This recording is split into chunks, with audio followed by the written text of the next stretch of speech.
અગ્રેસર ગુજરાતનો જન જન વિકાસ યાત્રામાં સહભાગી થઈ સ્થાપિત કરવા માટે મન બનાવી ચૂક્યું છે, ત્યારે શ્રદ્ધેય વડાપ્રધાન શ્રી નરેન્દ્રભાઈ મોદી ગુજરાતને પ્રગતિ પંથ પર દોરી જનાર મુખ્યમંત્રી શ્રી ભૂપેન્દ્રભાઈ પટેલની હિમાચલ પ્રદેશમાં પણ જેમના સબળ નેતૃત્વએ વિકાસની નવી પરિભાષા આપી, જેમની પર કાયમ છે તેવા અડીખમ ઉમેદવાર તથા સરકારશ્રીના મુખ્ય દંડક શ્રી પંકજભાઈ દેસાઈ સાહેબના ચૂંટણી પ્રચાર અર્થે આજે પધાર્યા છે, ત્યારે માનનીય સૌ મંચસ્થ મહાનુભાવોનું આવકાર પ્રવચન દ્વારા સ્વાગત કરવા માટે 116 નડિયાદ વિજય સંકલ્પ રેલીમાં નડિયાદ અને વિધાનસભાના ઇન્ચાર્જ માનનીય શ્રી વિકાસભાઈ શાહ, શ્રી બહાદુરસિંહજી, નડિયાદ શહેર પ્રમુખ હિરેનભાઈ, મહામંત્રી મનીષભાઈ પટેલ, આજે પ્રદેશના મુખ્યમंत्री श्री ठाकुर जी हाजिर थे, ત્યારે कर आएंगे और ये बात ऐसा रिकॉर्ड होने जा रहा है। तो आज अपनी वच्चे देव उपस्थित है, स्वागत विधिने વધાવીશું।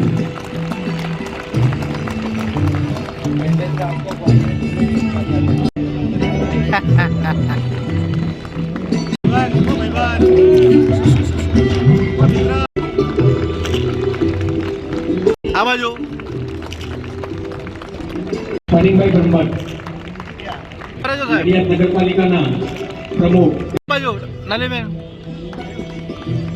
શ્રી નંદકિશોરજી પાટીદાર, દેશના મુખ્યમંત્રી શ્રી જયરામ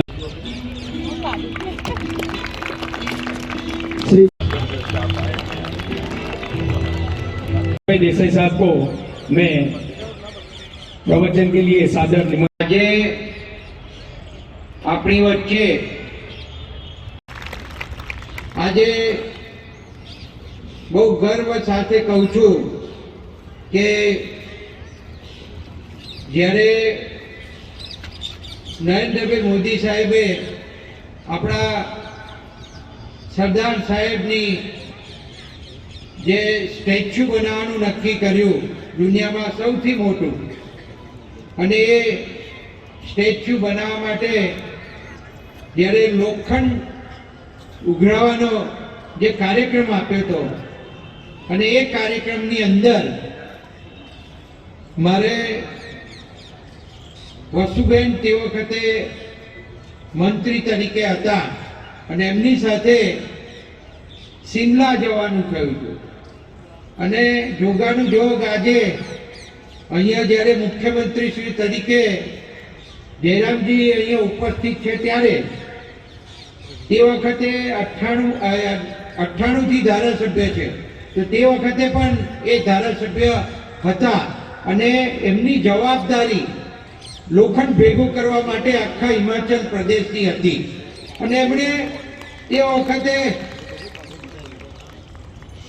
ગામડે ગામડે જઈ અને લોખંડ ભેગું કર્યું, અને લોખંડ ભેગું કરી અને ગુજરાત મોકલ્યું હતું। આજે હમણાં મનીષભાઈએ કહ્યું કે આપણે રેકોર્ડ બ્રેક મતોથી જીતવાનું છે, ત્યારે હું ખાસ એવું કહું છું કે સાથે સાથે હું જયરામજીને પણ અત્યારથી અભિનંદન આપી દઉં કે એમણે પણ સિરાજની અંદર જંગી બહુમતીથી જીતવાના છે, અને આપણા માટે આ આજે ખૂબ આનંદનો પ્રસંગ થયો છે કે આજે એ અહીંયા આપણી વચ્ચે ઉપસ્થિત છે અને તમને સંબોધવા માટે આવ્યા છે। આપણે નડિયાદ અને નડિયાદ વિધાનસભાનો વિકાસ તો બહુ કર્યો છે, ઘરે ઘરે આપણે બુકો વિકાસની પહોંચાડી છે કે 42 પાનની બુક આપણી સૌને મળી છે, અને જેટલા વિકાસના કાર્યો છે, વિકાસના કાર્યો એની અંદર છે। ગામડાઓમાં પણ કરોડો રૂપિયાના ખર્ચે જુદા જુદા ગામોમાં આપણે 3-3, 4-4 પાનની પત્રિકા થાય એટલા બધા કામો આપણે રૂપિયા સાથે લખ્યા છે, અને કરોડો રૂપિયામાં કામ આપણે ગામડામાં પણ કર્યા છે। અને આ ગુજરાતની અંદર જ્યારે નડિયાદની અંદર હું 6ઠ્ઠી વાર ઇલેક્શન લડી રહ્યો હું ત્યારે તમે બધા આનંદ સાથે મારો પ્રચાર કરો છો, ડોર ટુ ડોર પ્રચાર કરો છો, ઘરે ઘરે જાઓ છો, લોકોને મળો છો, લોકો ભારે ઉત્સાહથી તમને આવકારે છે. તમને કોઈ કમ્પ્લેનના સ્વરૂપમાં કોઈ વાત કરતું નથી અને એનું કારણ એ છે કે હું સતત પ્રજાની વચ્ચે રહ્યો છું ને. તો સતત પ્રજાની વચ્ચે રહેવાના કારણે નીચેમાં નીચેનો વર્ગ મારી પાસે સીધો આવીને કામ કરાવી શકે.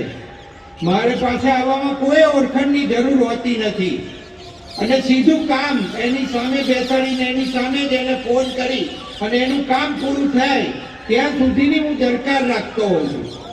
તો કોઈ પણ સમાજ હોય, ચાહે ગરીબ વર્ગ હોય, મધ્યમ વર્ગ હોય કે પૈસાવાળો વર્ગ હોય, મારી પાસે સીધો આવીને કામ કરાવી શકતો હોય અને કોઈ પણ જાતના વાયદાના બજાર સિવાય હું કામ કરતો હોઉં ત્યારે આપણી સૌની ફરજ થઈ પડે છે કે આપણે આ જે જીતવાનું છે અને હમણાં કહ્યું એમ જંગી બહુમતીથી જીતવાનું છે, સરપ્રાઈઝ બહુમતીથી જીતવાનું છે, ત્યારે આ 5મી ડિસેમ્બરે જે ઇલેક્શન છે આ ઇલેક્શનની અંદર આપણે જંગી મતદાન કરાવવું પડે. રોજ તમને ફોન પણ આવતા હશે. આપણે અત્યાર સુધીમાં 2.5 લાખ લોકોને ફોન કરીને વાત કરી લીધી છે. આપણા ઘરેથી ભારતીય જનતા પાર્ટીના કાર્યકરો રોજ ફોન કરે છે અને લગભગ 30 થી 50,000 ફોન આપણે રોજ કરતા અત્યારે થઈ ગયા છે. તો ફોન દ્વારા પણ મેસેજ આપવામાં આવે છે. તો એક પણ વોટ ઘરે ના રહે, પૂરેપૂરું મતદાન થાય અને કોઈ પણ જાતના આપણે ઠોક વગર ઘેર ઘેર જઈ અને મતદાન કરાવીએ અને કોઈ વોટ બાકી ના રહે એનું ધ્યાન રાખીએ. ભરપૂર ચીવટતાથી જ્યારે આ આપણે કામ કરીશું તો મને નિશ્ચિત ખબર છે કે આપણે તમે જે ધાર્યો છે એ લીડથી આપણે જીતવાના છે. દેશના વડાપ્રધાન નરેન્દ્રભાઈ મોદી સાહેબ જ્યારે ગુજરાતમાં મુખ્યમંત્રી હતા ત્યારથી વિકાસ શરૂ થયો અને વિકાસનું રોલ મોડેલ જ્યારે દેશમાં ગયું અને દેશની અંદર 2014ની અંદર જ્યારે દેશના વડાપ્રધાન બન્યા અને વડાપ્રધાન બન્યા પછી સમગ્ર દેશની અંદર જે વિકાસ થઈ રહ્યો છે, સમગ્ર દેશને આખા વર્લ્ડમાં એક મોખરાનું સ્થાન મળ્યું છે અને આખું વર્લ્ડ જ્યારે પૂછતું થયું છે અને જ્યારે અમેરિકા નરેન્દ્રભાઈને સલામ કરતું હોય ત્યારે આપણે સમજી લેવાની જરૂર છે કે અહીંયા આગળ જે વર્ગ આપણી સામે આવ્યો છે, તમને બધાને ખબર છે, મારે બહુ સમજાવવાની જરૂર નથી, પણ એને ખોટા વાયદા અને વચનોના બજાર સાથે અહીંયા જ્યારે પ્રચાર કરતા હોય ત્યારે આપણે એને બિલકુલ જાકારો આપવાનો છે અને એવા તત્વોને, આ દેશદ્રોહી તત્વોને આપણે બિલકુલ દૂર રાખવાના છે.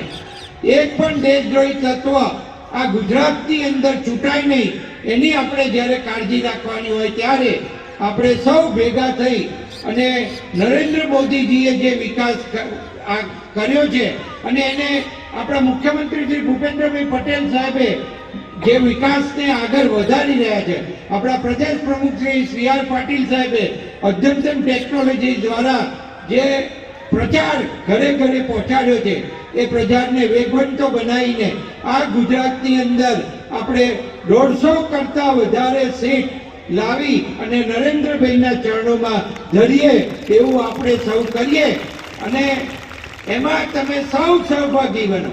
આ નડિયાદ છે ને એ નડિયાદ ખેડા જિલ્લાની 6 સીટો ઉપર નડિયાદનો પવન લાગવાનો છે ને. તો 6 સીટ આપણે નરેન્દ્રભાઈના ચરણોમાં ધરીએ એવી આપણે મહેનત કરવાની છે. એટલે એકલા નડિયાદમાં નહીં, નડિયાદ વિધાનસભા નહીં, આપણી 6 વિધાનસભામાં ને બાજુની આણંદ જિલ્લાની 6 વિધાનસભામાં જે આપણા ઓળખીતા પારખીતા હોય એને આપણે ભારતીય જનતા પાર્ટીના કમળ નિશાનને મત આપી અને જીતાડવા માટેના ઉમેદવારોના આપણે પ્રયત્ન કરીશું. આજે વધારે લાંબી વાત કરતો નથી. આપણે અહીંયા આપણા મહેમાન જયરામજી જ્યારે અહીંયા પધાર્યા હોય અને સરદાર સાહેબની જન્મભૂમિ ઉપર જ્યારે પધાર્યા હોય ત્યારે આપણે એમને આવકારપૂર્વક અહીંયા આવકારીશું અને જ્યારે અહીંયા સ્ટેજ ઉપર બોલવા માટે આવે ત્યારે આપણે સૌ ઊભા થઈને એમને તાળીઓથી વધાવીશું. આભાર. અસ્તુ. ભારત માતા કી જય. વંદે માતરમ. माता की भारत माता की। और आज इस सभा में और मुख्य सचेतक के नाते एक बहुत महत्वपूर्ण भूमिका आप निभा रहे हैं।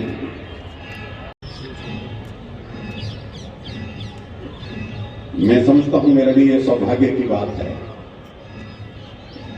कि हिमाचल प्रदेश जिसको देवभूमि कहा जाता है,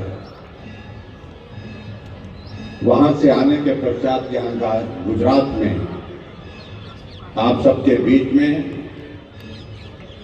जिस गुजरात का ये स्थान बहुत महत्वपूर्ण है, विशेष है।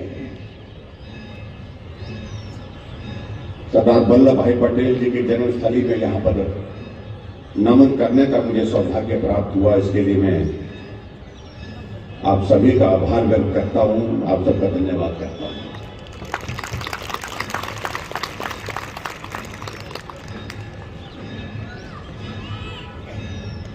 अभी पंकज भाई जी गुजराती में कह रहे थे, मैं समझने की कोशिश कर रहा था। ये संयोग है कि हम दोनों 1998 के बाद विधायक हैं। 25 साल मुझे हो गए हिमाचल की विधानसभा के अंदर और 25 साल भाई पंकज जी को हो गए यहाँ पर गुजरात विधानसभा में। तो दोनों डटे हुए हैं और अब की बार छठी बार आपके बीच में सहयोग और समर्थन आशीर्वाद मांगने के लिए यहाँ पर आपके समक्ष हैं।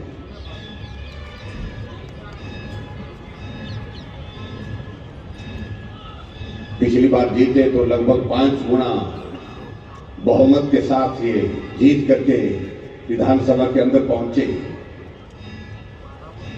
तो स्वाभाविक रूप से अब की बात ये बनता है कि कम से कम 6 गुना बहुमत के साथ ये चुन करके फिर से हिमाचल गुजरात की विधानसभा में पहुंचे।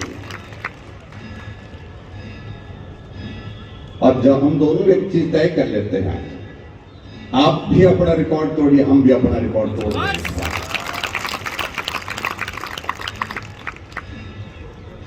हमारी हिमाचल की विधानसभाएं बहुत छोटी होती है, 70,000 72,000 हमारा वोट होते हैं, लेकिन चुनाव बहुत कठिन होता है। जितना छोटा चुनाव होता है उतना कठिन होता है। मैं देख रहा था यहाँ नगर परिषद की अध्यक्षा जी बैठी हैं, यहाँ पर काउंसलर बैठे हैं, उनको मालूम होता है।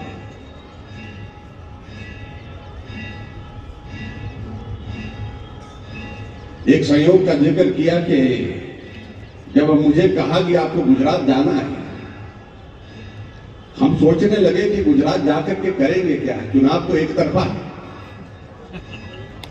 कुछ करने की और कहने की जरूरत तो है नहीं। लेकिन पार्टी ने कहा कि जाना है, हमने कहा कहां जाना, कहा कि नडियाद जाना है। फिर मालूम करने की कोशिश की मैंने कि नडियाद में कौन हमारे पार्टी के प्रत्याशी है, तो मालूम पड़ा पंकज भाई जी, जो मेरे निवास पर भी आए। और ये काम बहुत महत्वपूर्ण काम जब हमारे दिन में लगाया गया था, हमारे देश के यशस्वी प्रधानमंत्री नरेंद्र भाई मोदी जी का सोचने का तरीका बहुत अलग तरह का और काम करने का तरीका भी अलग। कुछ हट करके सोचना, बड़ा करना और बड़ा सोचना, ये उनके स्वभाव का एक हिस्सा है।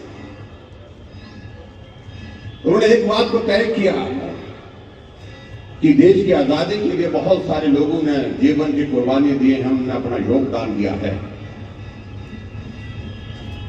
और देश की आजादी के लिए जिन लोगों का योगदान रहा है उसमें सरदार वल्लभ भाई पटेल जी भी एक है, जिनका बहुत बड़ा योगदान है।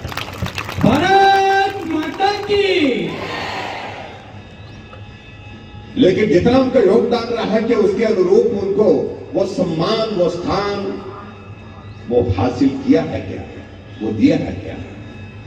वो नहीं दिया। इसलिए उन्होंने तय किया कि हम एक ऐसा काम करें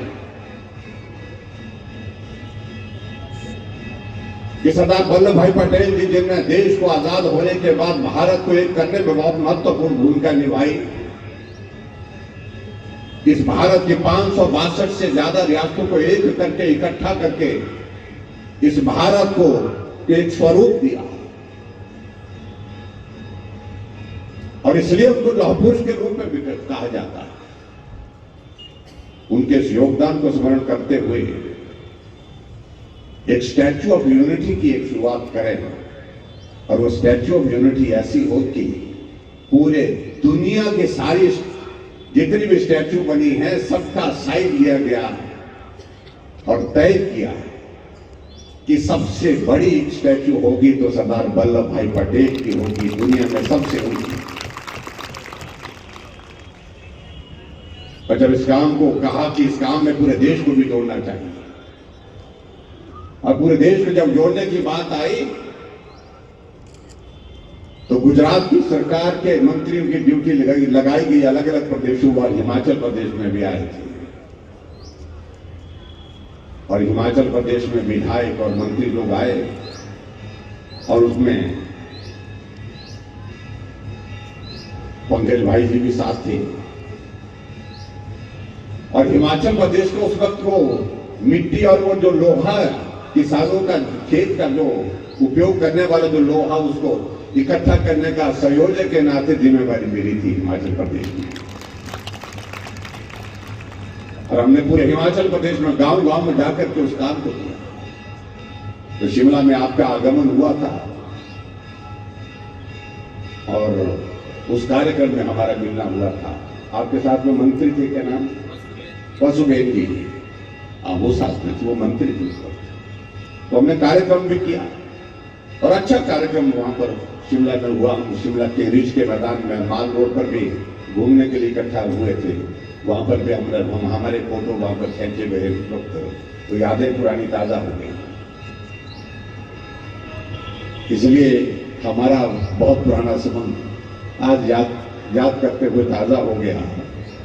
इस बात की मुझे भी खुशी है। भाई और बहनों, आज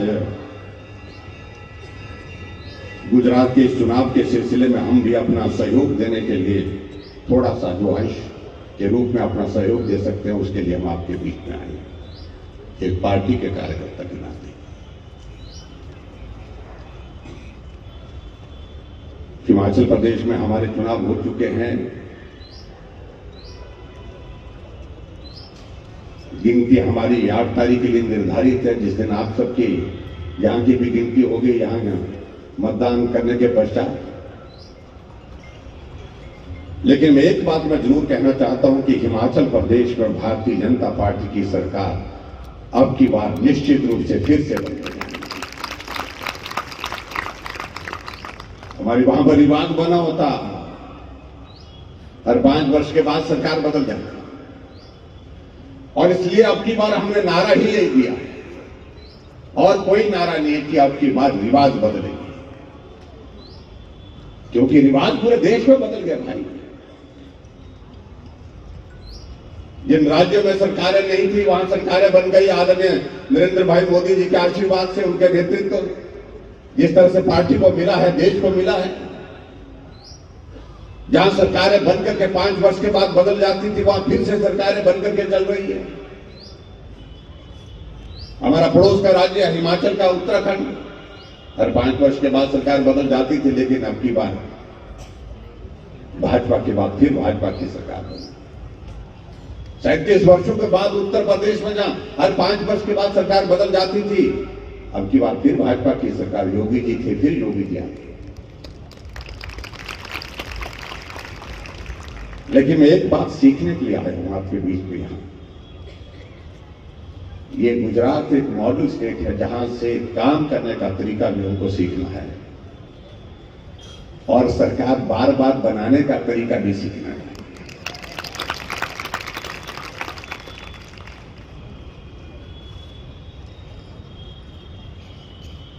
अगर ये काम आप हमको बता देंगे तो निश्चित रूप से मैं इस बात को दावे के साथ कह सकता हूं कि हिमाचल भी उसी तरह से जिस तरह से गुजरात ने एक रिकॉर्ड बना दिया। 27 वर्ष हो गए, 27 वर्ष और 27 वर्ष के बाद 5 वर्ष ये और होने वाले हैं 32 वर्ष के लिए भाजपा की सरकार, और उसके बाद अभी आने वाले समय में कई दशकों तक फिर बनेगी।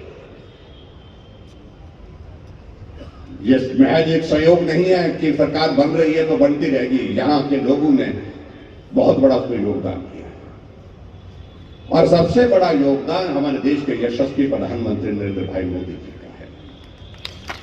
मैं उनको नमन करता हूं। इस माटी के साथ उनका जो संबंध है, ये उनकी जन्मभूमि है, ये उनकी कर्म भूमि है।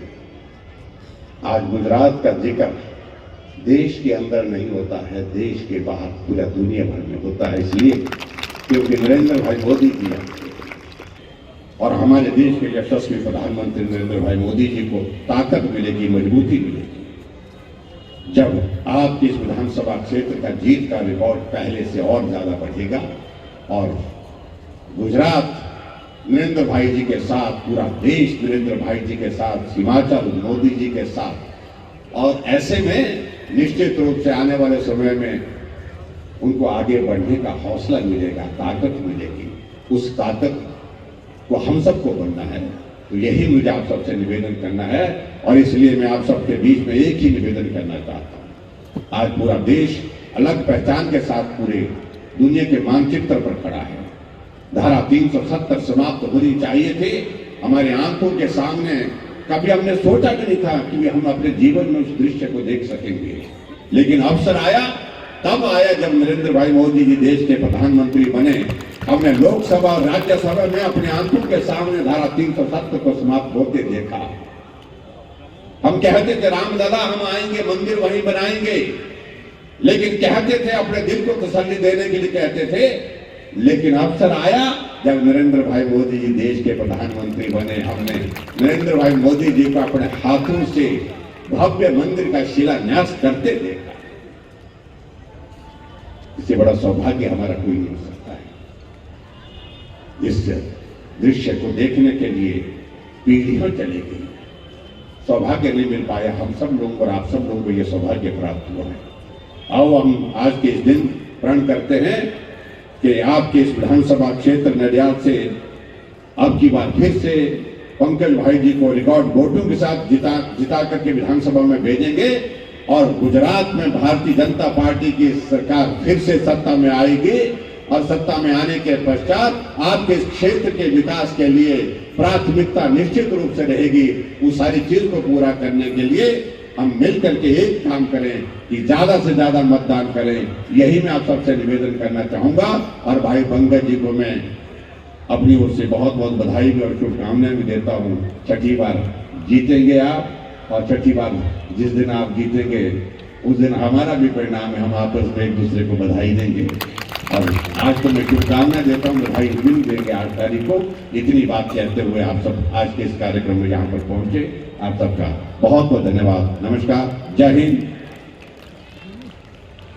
भारत माता की जय, भारत माता की जय, भारत माता की जय। बहुत बहुत धन्यवाद देता हूँ, बधाई भी देंगे 8 तारीख को। इतनी बात कहते हुए आप सब आज के इस कार्यक्रम में यहाँ पर पहुंचे। माता की जय, भारत माता की जय। बहुत बहुत धन्यवाद।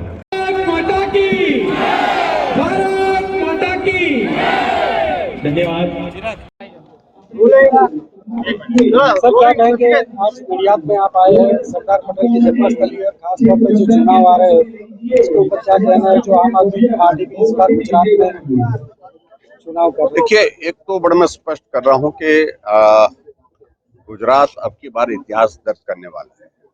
और अब की बार की ये जीत भारतीय जनता पार्टी की एक ऐतिहासिक जीत होने वाली है।